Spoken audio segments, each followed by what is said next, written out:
Salut à tout le monde, bonjour, bonsoir, tout dépend l'heure à laquelle vous allez suivre la vidéo d'aujourd'hui. Alors aujourd'hui, on se retrouve pour un sujet que nous n'avons encore jamais abordé dans nos moments de partage. Aujourd'hui, on va parler de l'infidélité. Oui, vous avez bien entendu, l'infidélité. Alors c'est vrai que c'est un sujet que nous connaissons tous. On a déjà entendu beaucoup de choses à ce sujet. Il y a eu beaucoup d'enseignements. Il y a eu beaucoup de choses, beaucoup de conseils, beaucoup de vidéos, beaucoup de chansons, beaucoup de films qui traitent sur l'infidélité. Aujourd'hui, j'aimerais qu'on en parle différemment. Aujourd'hui, j'aimerais qu'on en parle sans forcément condamner ceux qui commettent ce type de comportement. Je vais vous donner un exemple simple. Aujourd'hui, lorsqu'on achète un paquet de cigarettes, c'est écrit en caractère gras, en grand caractère, « Fumer tue ». Et non seulement c'est écrit comme ça, mais en plus de ça, il y a généralement une photo qui nous montre une personne qui a un cancer de la gorge, qui a un cancer des poumons, etc. Est-ce que ça freine les fumeurs? Est-ce que ça empêche les consommateurs de cigarettes d'acheter leur paquet de cigarettes? Eh bien, généralement, non, ça ne les empêche pas. Le fait de dire à une personne infidèle que ce que tu fais, c'est pas bien, la manière dont tu te comportes, ce n'est pas correct, ce n'est pas loyal, je ne pense pas que ça change quelque chose. Parce que généralement, la personne infidèle sait que ce qu'elle fait n'est pas bien. La personne infidèle sait que ce comportement n'est pas approprié. Aujourd'hui, j'aimerais qu'on parle de l'infidélité, mais différemment. J'aimerais qu'on aborde ce sujet de l'infidélité, mais autrement. Alors, je m'adresse à toi qui es infidèle. Soit tu l'as été, soit tu l'es par moment, soit ça t'arrive encore, ou alors tu es vraiment une personne infidèle de façon régulière. Pour combattre l'infidélité, je vais te donner un secret. Pour combattre l'infidélité, il faut avoir beaucoup d'amour propre pour soi-même. Oui, ça peut paraître étonnant. Attention, je ne dis pas qu'il faut tomber dans l'orgueil, mais je dis simplement, pour combattre l'infidélité, pour ne pas être infidèle, il faut avoir de l'amour propre. Il faut savoir s'apprécier soi-même. Je m'explique. Le fait d'être fidèle, ne vois pas cela comme un cadeau que tu accordes à ton fiancé, ou à ton époux, ou à ton épouse, ou à ta fiancée. La fidélité, c'est pas un cadeau qu'on accorde à l'autre. La fidélité, ce n'est pas une faveur qu'on fait à l'autre, mais c'est un point d'honneur, c'est une faveur qu'on se fait à soi-même. Il faut avoir suffisamment d'amour propre pour être une personne fidèle. Parce qu'en réalité, ce que tu ne sais pas, ce que vous ne savez pas, lorsqu'on est infidèle, en fait, on est en train de se souiller soi-même. Lorsqu'on est infidèle, on est en train de se détruire soi-même, en fait. C'est vrai que tu fais du mal à l'autre. Tu fais du mal à ton partenaire, ça c'est vrai. Mais tu te fais du mal à toi-même, en fait. Il faut s'apprécier. Vous savez, il faut avoir suffisamment de considération. Voilà, c'est le mot que je cherchais. On peut aimer une personne. Aimer une personne, c'est une chose. Avoir de la considération pour une personne, c'est autre chose. Je peux t'aimer. Tu es mon frère, tu es ma sœur, je t'aime bien. Mais est-ce que j'ai de la considération pour toi? C'est autre chose. Je peux savoir que tu es voleur. Je peux savoir que tu es voleuse. Je t'aimerai toujours, par amour du prochain, mais je n'aurai pas de considération pour toi. En fait, pour être une personne fidèle, il faut avoir beaucoup de considération pour soi-même. Je ne dis pas qu'il faut avoir de l'orgueil ou un excès de fierté. Non, je n'ai pas dit ça. Pour être une personne fidèle, il faut avoir beaucoup de considération pour soi-même. Lorsque je me considère, je ne vais pas me souiller.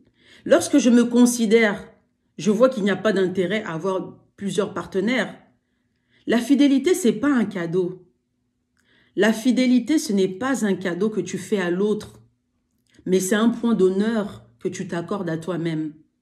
Alors toi qui es infidèle, toi qui tombes souvent dans l'infidélité, j'aimerais que tu fasses un travail sur toi-même. J'aimerais que tu apprennes à changer ton caractère, que tu apprennes à changer ton comportement pour que tu puisses avoir de la considération pour toi-même.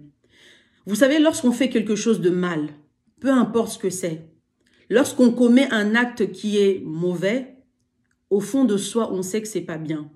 Et à ce moment-là, la considération, elle descend. La considération, elle baisse. Donc, apprends à avoir de la considération pour toi-même. Non seulement il faut avoir de l'amour propre pour soi-même, mais il faut avoir au-delà de ça de la considération. Lorsque tu as de la considération pour toi-même, crois-moi, tu ne vas pas tromper ton conjoint.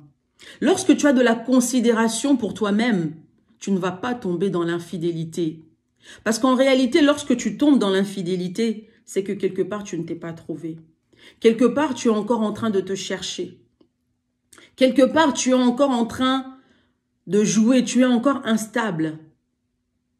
Oui, tu es encore instable. L'infidélité, c'est pas une fierté, mais je viens te dire aujourd'hui que tu peux t'en sortir. Et le chemin pour sortir de l'infidélité, je pense que c'est quelque chose qu'on ne vous a jamais dit. Je pense que c'est quelque chose qu'on ne vous a jamais montré. Il faut avoir de la considération pour soi-même. Lorsque tu es fidèle, ce n'est pas un cadeau, je le répète encore. Ce n'est pas un cadeau que tu fais à l'autre, mais c'est un cadeau que tu te fais à toi-même. C'est un point d'honneur. Et j'aimerais clôturer pour les femmes. Vous savez, souvent les femmes, on veut mener plusieurs combats à la fois. Face à nos maris, face à nos fiancés. On veut être l'épouse, on veut être la secrétaire, on veut être l'avocate, on veut être le médecin, on veut être la banquière, on veut être l'amante, on veut être la meilleure amie, on veut être l'associée. C'est pas mauvais. Mais à force de vouloir être partout à la fois, on n'arrive plus à gérer les choses. À force de vouloir jouer sur plusieurs tableaux, on n'arrive plus à être sur l'essentiel. J'aimerais aussi dire une chose. Lorsque tu es en couple, la vie ne s'arrête pas seulement là. Vous savez, il y a beaucoup de femmes, là je parle des femmes parce que je suis une femme, et souvent, c'est souvent les femmes qui souffrent de ce phénomène d'infidélité. Le problème des femmes, des fois, tu te donnes dans une relation corps et âme, comme s'il n'y avait plus de vie autour de ça. Tu te donnes dans une relation corps, âme, esprit, donc tout tourne autour de ça, comme si dans la vie, il n'y avait plus autre chose. Et c'est pour ça que tu souffres. J'aimerais te dire à toi, que tu sois homme ou femme, si tu es fidèle, tu l'as toujours été, et que ton partenaire ne l'est pas, reste fidèle. Ne tombe pas dans le panneau à te dire, voilà, puisqu'il est infidèle, puisqu'elle est infidèle, pour me venger, je vais faire la même chose. En faisant ça, tu n'auras pas de considération pour toi-même. Si l'autre est infidèle, laisse-le être infidèle. Si l'autre est infidèle, laisse-le mener ce combat seul. Tu n'es pas toujours là pour être l'éducatrice d'une personne, non. Il y a une partie que la famille s'est chargée. Il y a une partie que les parents se sont chargés. Et il y a une partie aussi que nous-mêmes, chaque individu, nous devons travailler sur nous-mêmes. Il faut arrêter d'avoir toujours cet état d'esprit comme un pompier. À chaque fois que tu te mets avec une personne, surtout nous les femmes, tu veux à tout prix éteindre le feu. Tu veux devenir son médecin, tu veux devenir son avocate, tu veux devenir sa conseillère en tout et pour tout. Tu dois aussi vivre pour toi-même. Tu dois aussi avoir de la considération pour toi-même. Si la personne avec qui tu es en relation, en fiançailles, en mariage, si cette personne, elle est infidèle, j'ai envie de te dire une chose ce soir, c'est son problème. Si la personne est en train de te mentir, si la personne est en train de marcher dans le faux, c'est pas ton problème à toi, c'est son problème à lui. J'ai aimé un exemple, un jour, un ouvrier du Seigneur a donné un exemple. Il a dit, vous savez, moi je suis le mari de ma femme, je suis son époux partout. Mais il y a une chose que je lui dis, lorsqu'on vient dans la présence du Seigneur, lorsqu'on vient dans la maison du Seigneur, maman, je ne suis plus ton mari, prie pour ton problème, prie pour ta famille, prie pour tes choses à toi, moi aussi je prie pour moi aussi je prie pour mes propres combats. Lorsqu'on vient dans la présence du Seigneur, chacun va prier pour ses propres choses. Même si on peut avoir des prières en commun, oui, même si on peut avoir des prières pour notre couple, pour notre famille, mais il y a certains combats qu'il faut combattre seul. Arrêtez de toujours vouloir avoir cette attitude de pompier. Tu es avec une personne infidèle, tu es en train de chercher des techniques, des manigances. Oh, il faut faire ça, il faut être sexy, il faut être ceci. Ça marche pas toujours. Ça marche pas toujours. Vous avez jamais entendu? La femme, elle est très, très, très jolie. L'homme, il est très, très, très, très beau. Mais son partenaire, son fiancé, son époux, son épouse est toujours dans le problème d'infidélité. Vous avez jamais entendu ça? On l'a tous déjà entendu. Vous avez jamais entendu cet homme qui est adulé de partout, cette femme qui est adulée, respectée de partout, mais son propre mari est infidèle, sa propre épouse est infidèle. Donc arrêtez de jouer aux pompiers. Si l'autre est infidèle, c'est son problème. Si l'autre est infidèle, c'est son problème. Oui, tu peux prier pour lui. Oui, tu peux lui donner un conseil, mais n'en fais pas un combat. Prie seulement le Seigneur qui te préserve de toute maladie, de toute infection, de toutes ces choses-là. Que cela n'arrive pas. Mais si l'autre est infidèle, c'est son propre combat. Mais j'aimerais simplement te dire, toi qui es infidèle, tu n'as pas de considération pour toi-même. Il faut que tu aies de la considération pour toi-même. Il faut que tu aies de la considération. La fidélité, ce n'est pas un cadeau, je le répète encore. Le fait d'être fidèle, ce n'est pas un cadeau que tu fais à l'autre. C'est vrai que dans ce monde où tout va mal, où les gens sont perdus, où on perd le sens des vraies valeurs, on a l'impression que voilà, l'homme qui est fidèle, il faut lui donner une médaille. La femme qui est fidèle, bon, c'est normal comme on dit. Quand la femme est fidèle, on dit que c'est normal. Mais quand l'homme est fidèle, on dirait il faut lui donner un trophée, on dirait il faut le décorer avec tous les mérites nationaux, internationaux. Non, pourquoi? En étant fidèle, tu te donnes de la considération. En étant fidèle, tu te donnes de la hauteur. En étant fidèle, tu te donnes de la valeur. Et l'autre qui est en face de toi, s'il a décidé d'être infidèle, c'est son problème. Prie seulement que le Seigneur te préserve. Mais l'autre qui a décidé d'être infidèle, c'est son problème. C'est son problème. Mais le mot-clé à retenir pour aujourd'hui, en étant fidèle, tu te donnes de la considération. En étant fidèle, tu te donnes de la valeur. Et si la personne avec qui tu es marié, fiancé, est infidèle, et que toi, tu ne rends pas ce mal par le mal, crois-moi, cette personne, elle va te respecter. Même si elle n'aura pas le courage de te le dire, mais au fond de son cœur, elle va te respecter et elle va te craindre. Parce que toi, tu es capable de tenir là où lui, elle ne tient pas.